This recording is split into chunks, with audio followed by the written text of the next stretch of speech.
বানর ভাই, বানর ভাই, ও বানর ভাই, কোথায় গেলে?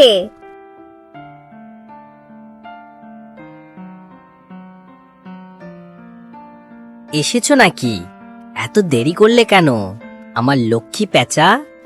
আজকে তো অনেক খুশি খুশি লাগছে দেখা যাচ্ছে তোমাকে। আমাদের নতুন গল্প কবে আনবে? বন্ধুরা তো সবাই অপেক্ষায় আছে। বন্ধুরা, একটু ধৈর্য ধরো, তোমাদের জন্য আমরা নিয়ে আসছি নতুন গল্প খুব শিগগিরই। চ্যানেলটি তাই সাবস্ক্রাইব করে রাখো, না হলে কিভাবে নতুন গল্প পাবে?